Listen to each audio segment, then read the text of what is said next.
Morning students. आज की जो क्लास है वो क्लास 6 और 7 के similar topic linear equation in one variable पे बेस्ड है। ठीक है, तो आज के क्लास में हम लोग इन सारे टॉपिक्स को कवर करने वाले हैं, जो कि है linear equation, roots of an equation, statement to equation कैसे हम लोग कन्वर्ट करेंगे, किसी स्टेटमेंट को, दिए हुए स्टेटमेंट को हम लोग इक्वेशन में कैसे कन्वर्ट करेंगे वो सीखने वाले हैं। फिर इक्वेशन के रूट्स को फाइंड करने का एक मेथड है ट्रायल एंड एरर मेथड, उसे भी हम लोग आज देखेंगे। और एटलीस्ट हम लोग देखेंगे कि किसी इक्वेशन को किस तरह से सॉल्व करते हैं। और इस इक्वेशन सॉल्विंग के दौरान मैं आपको बहुत सारा वर्ड प्रॉब्लम को बताऊंगा, जिसमें स्टेटमेंट टू इक्वेशन कन्वर्शन भी होगा, और वो जो कन्वर्शन होकर हमारा इक्वेशन बनेगा उसे कैसे सॉल्व करेंगे वो भी मैं बताऊंगा। लेकिन उससे पहले अगर आप इस चैनल में पहली बार हमारा वीडियो देख रहे हैं तो आप नीचे डिस्क्रिप्शन बॉक्स में दिए हुए लिंक को क्लिक कीजिए और बेसिक अलजेब्रा के क्लास को देख लीजिए, तो आपको ये चैप्टर और भी अच्छे से समझ में आ सकता है। तो हम लोग आज का पहला टॉपिक शुरू करते हैं, लीनियर इक्वेशन। लीनियर इक्वेशन हम किसे बोलेंगे? तो इससे पहले क्लास में मैंने आपको बताया था एक्सप्रेशन, अलजेब्रिक एक्सप्रेशंस क्या होते हैं।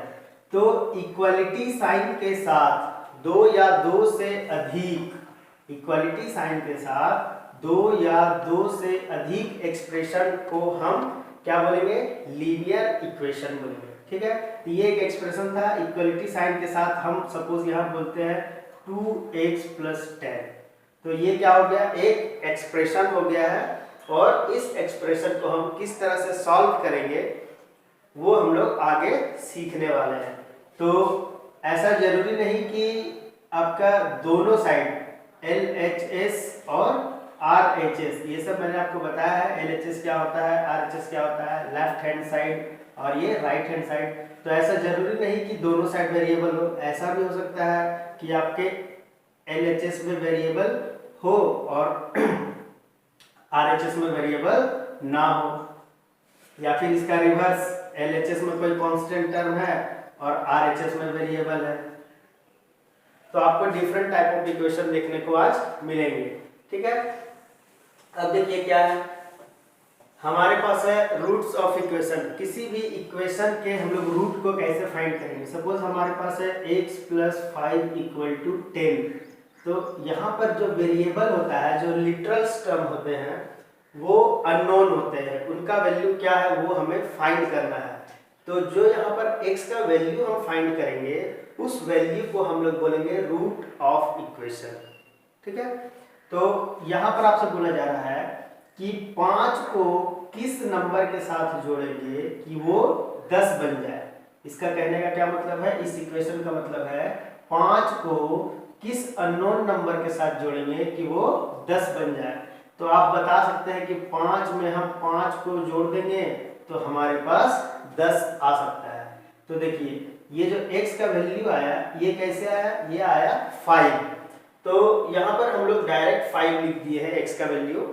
इसे हम एक मेथड के थ्रू समझेंगे जो कि आसानी से होगा। तो उस मेथड को हम बोलते हैं ट्रायल एंड एरर मेथड। उस मेथड को हम कैसे बनाएंगे वो आप लोग देखिए। यहाँ पे आपको क्या लिखना है? जो हमारा वेरिएबल है उसे लिख लेना है। तो हमारा वेरिएबल है x, LHS में हमारा क्या इक्वेशन है, सॉरी एक्सप्रेशन है, तो वो है x + 5। और RHS में क्या दिया हुआ है? RHS में हमारा आना चाहिए 10। तो x का वैल्यू हमें पता नहीं है क्या होगा, तो हम ट्राई करते हैं। 1 रखेंगे तो क्या हो जाएगा? 1 और 5 कितना हो गया आपका? 6। RHS में तो 10 आना चाहिए, तो क्या ये इक्वल आया? नहीं आया। नेक्स्ट हम लोग 2 रख के देखते हैं, तो 2 + 5 7 हो गया, लेकिन RHS में तो 10 आना चाहिए, अभी भी नहीं आया। उसी तरह आप 3 रख के चेक कीजिए, तो 3 + 5 8, यहाँ पे 10 आना चाहिए, अभी भी नहीं आया। 4 रख के चेक करेंगे तो 4 + 5 9 आ रहा है, यहाँ पे 10 आना चाहिए, अभी भी नहीं आया। तो ये क्या कर रहे हैं? हम लोग ट्राई कर रहे हैं, और ट्राई कर रहे हैं तो ये एरर हो जा रहा है, गलती हो जा रहा है, आंसर हमें नहीं मिल रहा है। नेक्स्ट हम लोग 5 को पुट करेंगे, तो 5 + 5 हमारा 10 आ गया, जो कि RHS में भी है। तो हम क्या बोलेंगे, x का वैल्यू क्या है, 5 है, जिसमें इस इक्वेशन का जो रूट आ रहा है वो 5 है। तो x का वैल्यू क्या निकला, 5। इस तरह डिफरेंट टाइप ऑफ इक्वेशंस को हम लोग सॉल्व करते हैं। ये सिर्फ और सिर्फ बिगिनर्स के लिए है। इसे हम एडवांस लेवल में जब जाएंगे तो बहुत ही आसानी से बनाने सीखेंगे। ठीक है, उम्मीद करता हूँ ये हिट एंड ट्रायल, इसे हम हिट एंड ट्रायल भी बोलते हैं या फिर ट्रायल एंड एरर मेथड भी बोलते हैं। तो उम्मीद करता हूँ ये आप अच्छे से समझ गए होंगे। अब देखिए हमारा नेक्स्ट टॉपिक है स्टेटमेंट टू इक्वेशन कैसे कन्वर्ट करें। ठीक है, रूट्स ऑफ इक्वेशन भी आप समझिए, स्टेटमेंट्स टू इक्वेशन कैसे कन्वर्ट करें। सपोज हम ऐसा बोलते हैं कि किसी नंबर में 5 जोड़ने पर वो नंबर अपने आप का दोगुना हो जाए। ठीक है, तो जो अननोन वैल्यू है उसे हम किसी लिटरल्स या वेरिएबल से रिप्रेजेंट करते हैं। तो वो अननोन जो वैल्यू है उसे हम मान लेते हैं y। तो y में 5 जोड़ने पर वो अपने आप का दोगुना हो जाए, ऐसा बोल सकते हैं। तो y में 5 जोड़ दिए तो वो अपने आप का दोगुना हो गया। ओके, अब हम क्या बोल सकते हैं, तो ये क्या हो रहा है, स्टेटमेंट को हम एक इक्वेशन में कन्वर्ट कर रहे हैं। एक और इक्वेशन ले लेते हैं, राम की आयु 10 साल बाद अपने वर्तमान आयु की दोगुनी हो जाएगी। तो राम की वर्तमान आयु क्या है हमें पता नहीं, तो उसे हम एक लिटरल्स x के द्वारा रिप्रेजेंट कर रहे हैं। तो राम की वर्तमान आयु 10 साल बाद अपने आयु की दोगुनी हो जाएगी। तो 10 साल बाद मतलब क्या है कि राम जो अभी x ईयर का है, x साल का है, उसमें हमें 10 साल और बढ़ाने होंगे। राम की वर्तमान आयु 10 साल बाद यानी कि 10 साल उसमें जो बढ़ जाएगा तो वो अपने आप का दोगुना हो जाएगा, डबल हो जाएगा। ठीक है, आपको समझ में आ रही होगी ये सब बातें। नेक्स्ट हम लोग और कुछ एग्जांपल्स को देखते हैं, बुक में क्या क्या दिया हुआ है। तो देखिए बहुत ही अच्छा एग्जांपल यहाँ पे दिया हुआ है। जो बुक मैंने आपको बताया था उसी बुक से मैं कुछ एग्जांपल्स को ले रहा हूँ। 5 टाइम्स अ नंबर इक्वल्स 40। कोई नंबर है जिसको 5 टाइम्स करना है, 5 गुना करना है, वो 5 गुना होने पर क्या बन जाएगा, 40 बन जाएगा, इक्वल्स 40। दूसरा एग्जांपल क्या है, 25 एक्सीड्स अ नंबर बाय 7। कोई नंबर है जो कि 7 एक्सीड कर रहा है, 7 अधिक हो रहा है, तो वो क्या हो जा रहा है, 25। तो इसे आप बोल रहा है कि 25 एक्सीड्स अ नंबर बाय 7। ठीक है, नेक्स्ट हम लोग कुछ लेते हैं, ट्वाइस अ नंबर, किसी नंबर का दोगुना, ट्वाइस अ नंबर, आप लिटरल्स में कुछ भी ले सकते हैं। Twice a number subtracted from 19 is 11। Twice a number subtracted from 19 मतलब कि 19 माइनस ट्वाइस अ नंबर, वो क्या आ जा रहा है, रिजल्टेंट में आपका आ रहा है 11। ठीक है, तो twice a number subtracted from 19 is 11। तो इस तरह किसी भी स्टेटमेंट को हम उसके इक्वेशन फॉर्म में चेंज कर सकते हैं, और इस इक्वेशन को ट्रायल एंड एरर मेथड से हम लोग सॉल्व भी कर सकते हैं। लेकिन ये छोटे छोटे एग्जांपल्स हैं जिसे हम ट्रायल एंड एरर मेथड में सॉल्व कर सकते हैं। अगर कुछ कॉम्प्लिकेटेड इक्वेशंस आ जाए तो उसे ट्रायल एंड एरर मेथड में सॉल्व करना बहुत ही मुश्किल होगा। तो उस तरह के इक्वेशन को हम कैसे सॉल्व करेंगे वो अब हम आपको बताने जा रहे हैं। तो देख लेते हैं कुछ एग्जांपल्स को, सॉल्विंग एन इक्वेशन कैसा हो सकता है। तो देखिए यहाँ पर कुछ एग्जांपल दिए हुए हैं, y + 9 = 13। ये एक इक्वेशन है, इसे आप सॉल्व कैसे करेंगे। तो एक सिंपल बेसिक जो रूल है ट्रांसपोर्टेशन का, एक ट्रांसपोर्टेशन का मतलब इधर से उधर ले जाना, तो उसी रूल्स को, उसी मेथड को हम लोग फॉलो करेंगे और किसी भी प्रकार के लीनियर इक्वेशन को हम लोग बहुत ही आसानी से सॉल्व करेंगे। तो देखिए ट्रांसपोर्टेशन मेथड क्या बोलता है, उस रूल्स को आप पहले समझ लीजिए। ट्रांसपोर्टेशन मेथड क्या बोलता है कि इक्वल साइन के LHS पार्ट में या फिर RHS पार्ट में अगर हम साइड चेंज करें किसी भी कांस्टेंट किसी भी लिटरल्स का तो वो अपने साइन के साथ चेंज हो जाएगा। कहने का क्या मतलब है, अगर पॉजिटिव साइन है और उसे हम राइट हैंड साइड ले जाएंगे तो वो निगेटिव हो जाएगा, ठीक है। या फिर निगेटिव साइन है और वो लेफ्ट हैंड साइड जा रहा है तो वो पॉजिटिव हो जाएगा, ठीक है। आप समझ रहे होंगे कहने का क्या मतलब है। सपोज अगर ये +9 है और हमें इसे राइट हैंड साइड ले जाना है तो ये इधर आके क्या हो जाएगा -9, ओके। या फिर हम ये बोल सकते हैं कि ये 13 जो है प्लस में है, ये अगर हमारा लेफ्ट हैंड साइड आएगा तो वो हो जाएगा -13। समझ रहे हैं, प्लस को माइनस में चेंज करेंगे और माइनस वाले को प्लस में चेंज करेंगे।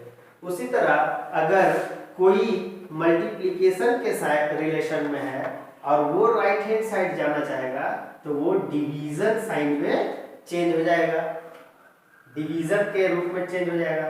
और अगर डिवीजन है और उसका हम लोग ट्रांसपोर्टेशन कर रहे हैं, उस ऑपरेशन को हम लोग साइड चेंज करवा रहे हैं तो वो मल्टीप्लाई में चेंज हो जाएगा। बस दो सिंपल सा रूल है, उसे आपको ध्यान रखना है। प्लस वाला माइनस बन जाएगा, माइनस वाला प्लस बन जाएगा। उसी तरह मल्टीप्लिकेशन वाला डिवीजन बन जाएगा या डिवीजन वाला मल्टीप्लिकेशन बन जाएगा। अब आइए इसे हम लोग सॉल्व करते हैं। यही है आपका ट्रांसपोर्टेशन रूल, इसे आप आसानी से ध्यान में रख सकते हैं। y + 9 = 13। तो ट्रांसपोर्टेशन रूल क्या बोलता है मैंने अभी आपको बताया, उसी को हम लोग फॉलो करते हैं। तो सॉल्विंग एन इक्वेशन में हमें क्या करना है, जो लिटरल्स टर्म है उसका वैल्यू फाइंड करना है। तो हमें ये कोशिश करना होगा कि लिटरल्स टर्म LHS में ही रहे और बाकी सारा कांस्टेंट RHS में चला जाए। तो यहाँ देखिए y को यही रहने देते हैं, ये कांस्टेंट टर्म है, हम चाहते हैं कि ये राइट हैंड साइड चला जाए। तो जिसका साइन चेंज जिसको हम लोग दूसरे साइड ले जा रहे हैं उसका साइन चेंज करना है, बाकी एज इट इज रहेगा अपने ही साइन के साथ। तो +9 को हम लोग उधर ले जाएंगे तो क्या हो जाएगा -9। अब देखिए 13 में से 9 घटेगा तो क्या बचेगा, आपके पास आया 4। तो y किसके बराबर आ गया, 4 के बराबर आ गया। तो देखिए 9 + 4 आपका 13 भी हो सकता है, होगा ही। नेक्स्ट हम लोग एग्जांपल देखते हैं एक और, 2y + 4 = 3y, ठीक है। अब देखिए इसे क्या करना है, अभी मैंने बताया कि आपको कोशिश करना है कि जो लिटरल्स टर्म है वो एक तरफ रहे और जो कांस्टेंट टर्म है वो एक तरफ रहे। तो हम क्या करते हैं, इस 2y को RHS में ले जाते हैं, 4 को यहीं रख देते हैं, 3y यहीं रहेगा, इसके साइड में कोई भी चेंजिंग नहीं हो रहा है।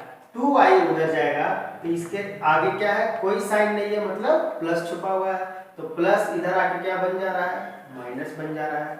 अब देखिए 4 = 3y में से 2y जाएगा तो क्या बचेगा आपका, केवल y, ठीक है।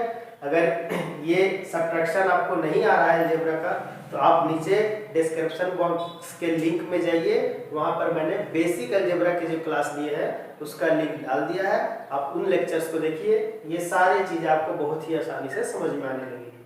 तो यहाँ पर y का वैल्यू क्या आ गया, 4 आ गया। तो अगर इस इक्वेशन में हम y का वैल्यू 4 रख दें तो LHS और RHS हमारा इक्वल हो जाएगा।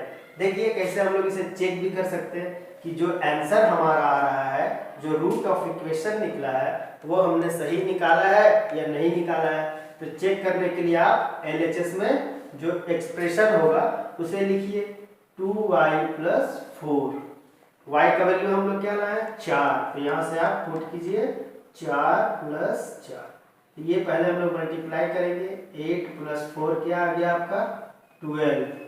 RHS में क्या है, RHS में आपका दिया हुआ है 3y, तो 3 × 4 क्या हो गया आपका 12। तो देखिए LHS और RHS का वैल्यू इक्वल आ रहा है, तो हम बोल सकते हैं कि जो हमारा रूट ऑफ इक्वेशन निकला है वो 100% राइट है, ठीक है। और कुछ एग्जांपल्स मैं देख लेता हूँ, थोड़ा इससे कॉम्प्लिकेटेड एग्जांपल्स को देख लेता हूँ क्लास 6 लेवल के। तो देखिए एक बहुत ही अच्छा एग्जांपल है, 1/2x + 7 = -11, सॉरी ओनली 11 है। आप माइनस भी लगा सकते हैं, मैं माइनस भी लगा के आगे बता दूंगा। तो देखिए यहाँ पे क्या है, अभी मैंने बताया कांस्टेंट को एक तरफ रखना है और वेरिएबल को एक तरफ रखना है। तो 11 - 7 हो जाएगा। अब यहाँ से क्या आने वाला है, x/2 इसे हम लिख सकते हैं और यहाँ से 4 हो जाएगा। ठीक है, अब देखिए x/2 मतलब क्या हुआ कि जो 2 है ये x के साथ डिवीजन में है, तो अगर डिवीजन वाला पार्ट उधर जाएगा तो वो क्या चेंज होता है, किस में चेंज होता है, तो मल्टीप्लाई में चेंज होता है। तो x का वैल्यू क्या आ गया आपका 8। ठीक है, ये डिवीजन वाला पार्ट था तो RHS में गया तो मल्टीप्लाई में चेंज हो गया। अगर मल्टीप्लाई वाला पार्ट होता और इधर आता तो वो डिवीजन में चेंज होता। सपोज यहां से मैं आपको बता रहा हूं, अगर ये ऐसा होता 2x = 4 तो ये तो मल्टीप्लाई में है, हम उसे उधर ले जाएंगे RHS में ले जाएंगे तो ये क्या हो जाएगा, डिवीजन में चेंज हो जाएगा। अगर ऐसा होता तो यहाँ पे कट के ये आंसर आ जाएगा 2 × 2 2 × 4, तो x का वैल्यू 2 आता अगर ये मल्टीप्लाई में होता, लेकिन यहाँ पर ये डिवीजन में था तो इसलिए ये राइट हैंड साइड जाके मल्टीप्लाई में चेंज हो गया। तो उम्मीद करता हूँ ये आप समझ रहे होंगे बहुत ही अच्छे तरीके से। बेसिक लेवल से हम लोग हाई लेवल तक में चलेंगे। अब देखिए कुछ और कॉम्प्लिकेटेड एग्जांपल्स को मैं बताता हूँ। ये एग्जांपल को देख लेते हैं, 3 × x + 6 = 24। ठीक है, तो डिस्ट्रीब्यूशन लॉ आप लोगों को पता होगा और अगर नहीं पता है तो मैं एक बार फिर से बता देता हूँ। डिस्ट्रीब्यूशन लॉ में क्या करते हैं, ब्रैकेट के अंदर जितने भी कंपोनेंट्स होंगे, जितने भी एलिमेंट होंगे, सपोज हमारे पास यहाँ पर जो x + 6 है ये 2 एलिमेंट हो गए। ठीक है, बाहर में क्या है 3, तो ये जो 3 है x से भी मल्टीप्लाई होगा और 6 से भी मल्टीप्लाई होगा। तो हम इसे क्या लिख सकते हैं, 3x + 6 × 3 18। ठीक है, तो ये आपका डिस्ट्रीब्यूशन लॉ है। सपोज यहाँ पर एक और मेंबर होता हमारा y या 2y मान लेते हैं, तो ये 3 जो है इस 2y के साथ भी मल्टीप्लाई होता और हमारा हो जाता 6y। ठीक है, यहाँ तक तो यही होता है डिस्ट्रीब्यूशन लॉ। और इसको अच्छे से और अच्छा समझना है तो मैं एक छोटा सा एग्जांपल देता हूँ। सपोज ये आप किसी के घर गेस्ट बनकर गए, उस घर में जितने भी फैमिली मेंबर होंगे तो आप उन सबसे मिल सकते हैं। किसी ऐसा तो नहीं होगा कि मैं 6 से नहीं मिलूंगा, 6 से दुश्मनी है मेरा। अगर आप किसी के घर जाएंगे तो हर एक फैमिली मेंबर से आपको मिलना है। ओके, तो इस तरह से भी हम लोग समझ सकते हैं डिस्ट्रीब्यूशन लॉ। तो यहाँ पर देखिए हमारा क्या आने वाला है, 3 × x 3x + 3 × 6 18 = 24। अब इस तरह के इक्वेशन को हमने पहले भी सॉल्व किया है, उसी प्रोसेस को फॉलो कीजिए। 3x = 24, 18 को हम लोग राइट हैंड साइड ले जाएंगे तो -18 हो जाएगा। अब हमारे पास क्या बचा, 3x = 24 जो है 18 घटा देंगे उसमें तो आपका क्या बचने वाला है 6। अब देखिए 3 जो है x के साथ मल्टीप्लाई में है तो राइट हैंड साइड जाएगा तो डिवीजन में हो जाएगा। अब ये 3 के टेबल में 1 बार में और ये 2 बार में, तो x का जो फाइनल वैल्यू आया वो आया 2। ठीक है, ये भी एक अच्छा एग्जांपल था। और मैं एक एग्जांपल लेता हूँ जो कि फ्रैक्शन के रूप में है, उसे भी आप देख लीजिए, बहुत ही अच्छा क्वेश्चन है। x/2 = x/3 + 1। तो इस क्वेश्चन को हम कैसे सॉल्व करेंगे, तो सेम उसी प्रोसेस को फॉलो करना है। तो यहाँ पर हमारा वेरिएबल टर्म है, इस वेरिएबल टर्म को हम लेफ्ट हैंड साइड लाएंगे तो ये अभी क्या है पॉजिटिव है, इधर आएगा तो क्या हो जाएगा नेगेटिव हो जाएगा। और ये 1 तो अपना राइट साइड में ही था तो उसे वहीं पर रहने दिए, उसका साइन में कोई भी चेंजिंग नहीं आएगा। अब क्या है, जो हम लोग फ्रैक्शन में कैलकुलेशन करते हैं उसी तरह का कैलकुलेशन करना है। तो 3 और 6 का एलसीएम आएगा 6। अब 2 से आप डिवाइड कीजिएगा और जो आपका क्वोशिएंट आ रहा है उसको मल्टीप्लाई करना होगा ऊपर वाले न्यूमरेटर से। ये हो गया 3x और ये हो जाएगा 2x इक्वल टू 1। अब हमारे पास क्या बच रहा है ऊपर में, x/6 इक्वल टू 1। अब ये 6 यहाँ पे डिवीजन के रूप में है, तो उधर जाने से क्या होगा, राइट हैंड साइड है उसे हम ले जाएंगे तो मल्टीप्लाई में चेंज हो जाएगा। तो x का वैल्यू क्या आ गया, 6 आ गया। तो इस तरह हम लोग डिफरेंट टाइप ऑफ इक्वेशन को बहुत ही आसानी से सॉल्व कर सकते हैं। उम्मीद करता हूँ इतना एग्जांपल्स पे आप बहुत कुछ समझ गए होंगे। एक और एग्जांपल ले लेता हूँ, ये मुझे बहुत ही अच्छा लग रहा है, अचानक से नजर पड़ गया है। 3 × x + 3 minus 2 × x - 1 equal to 5 × x - 5। ये देखिए थोड़ा सा उससे कॉम्प्लिकेटेड है, तो हम इसे भी सॉल्व करेंगे। अभी मैंने थोड़ी देर पहले डिस्ट्रीब्यूशन लॉ बताया, उसी को फॉलो कीजिए। यहाँ पर आपका हो गया 3x + 9 - 2x। अब देखिए माइनस इंटू माइनस करते हैं तो क्या होता है, प्लस होता है। ये सब बेसिक रूल आपको मैं पहले ही पढ़ा चुका हूँ, आप देख सकते हैं। अब यहाँ पर देखिए 5x - 25 होगा। नेक्स्ट हमारा क्या स्टेप होना चाहिए, तो जितने भी वेरिएबल वाले टर्म है उसे एक तरफ रखते हैं। तो यहाँ पर देखिए 3x - 2x, ये अभी माइनस में ही रहेगा क्योंकि ये अपने ही साइड में है, मैं बस अरेंज कर रहा हूँ। अब ये 5x को हम लेफ्ट हैंड साइड ले जाएंगे, तो ये पॉजिटिव है, इधर आएगा तो नेगेटिव हो जाएगा। ठीक है। अब राइट हैंड साइड -25 पहले से मौजूद है, यहाँ से कौन कौन सा टर्म जाने वाला है, +9 और +2। आप चाहे तो यहाँ पे जोड़ दीजिए, +11 हो रहा है, राइट हैंड साइड जाएगा तो -11 हो जाएगा। अब हमें क्या करना है, तो यहाँ पर कैलकुलेट कीजिए, तो आपका कितना आने जा रहा है, 5 और -2 दोनों माइनस में है, तो ये क्या होने वाला है, 3x - 7x इक्वल टू -36। दो नेगेटिव इंटीजर्स आपस में जुड़ते हैं।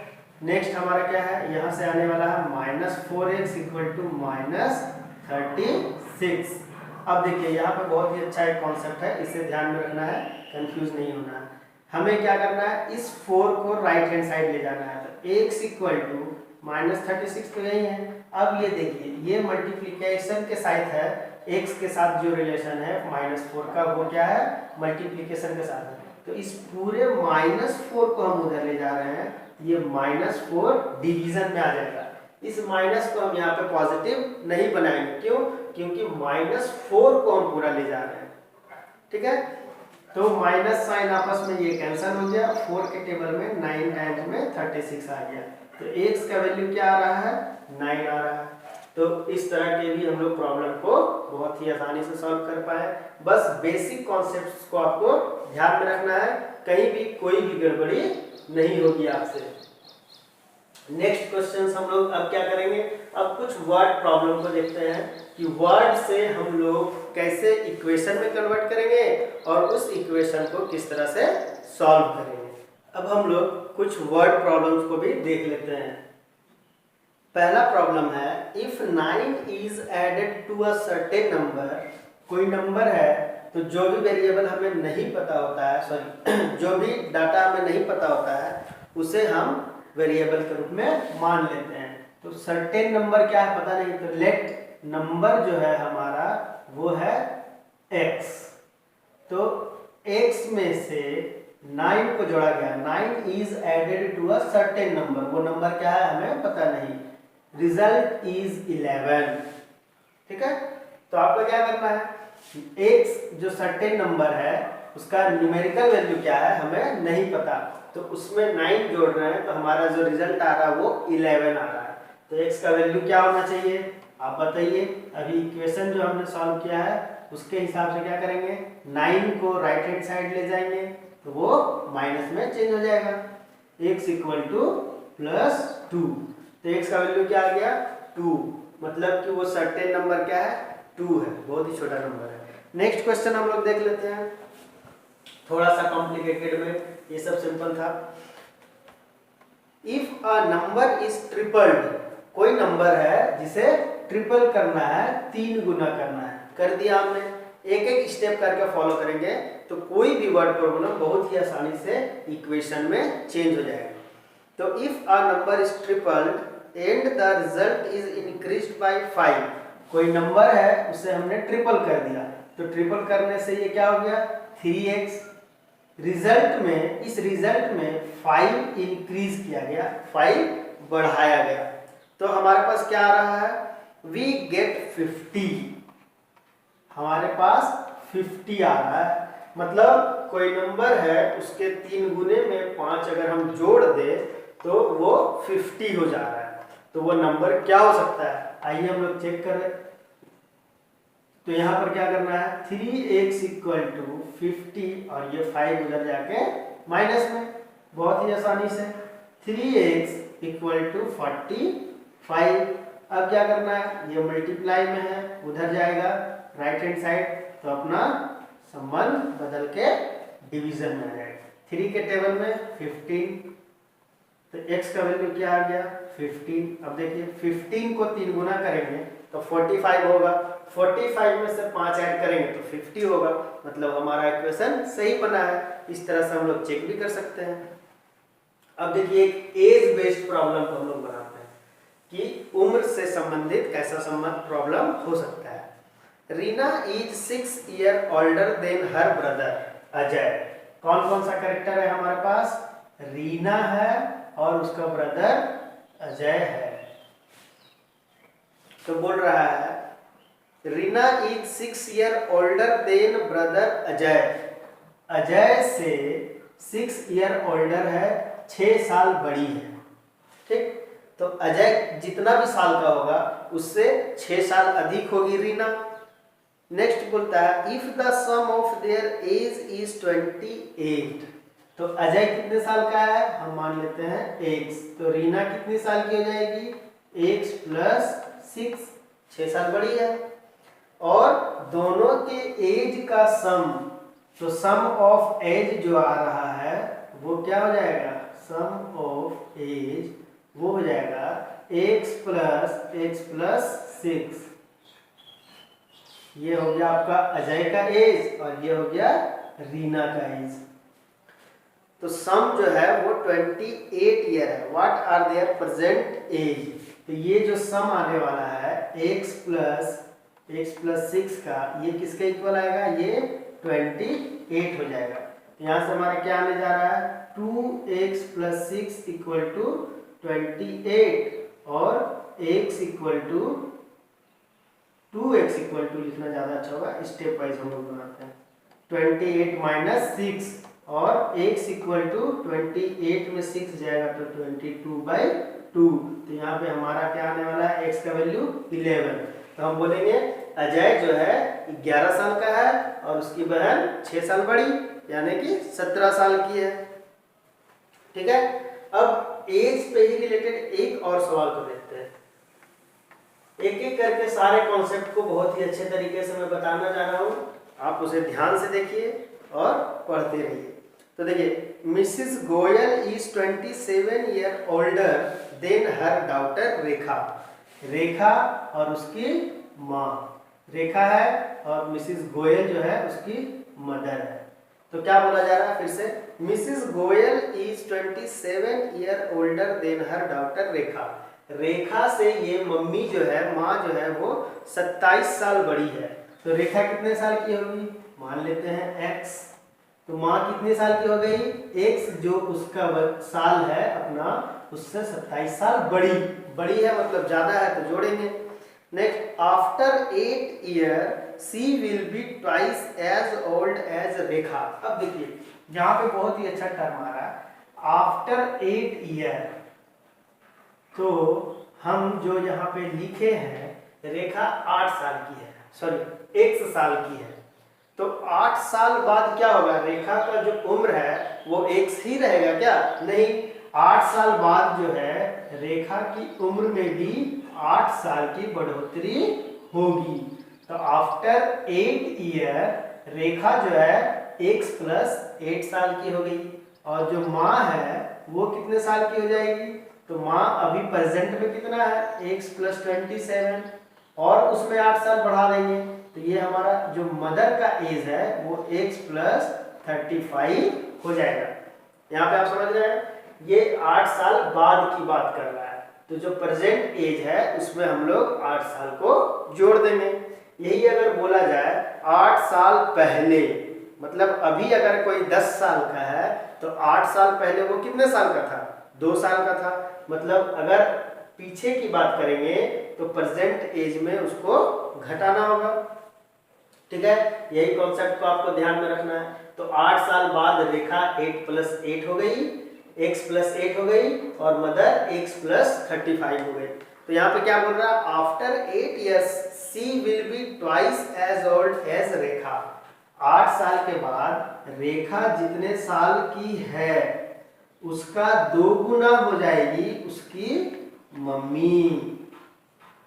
यहाँ पर बात आपको समझ में आई, 8 साल बाद रेखा जितने साल की है उसका 2 गुना हो जाएगी उसकी मम्मी। ठीक है, तो 2 से मल्टीप्लाई करना पड़ा हमें क्योंकि 2 गुनी हो रही है कौन, ये मम्मी 8 साल बाद। ये किसके इक्वल है, रेखा के एज के डबल।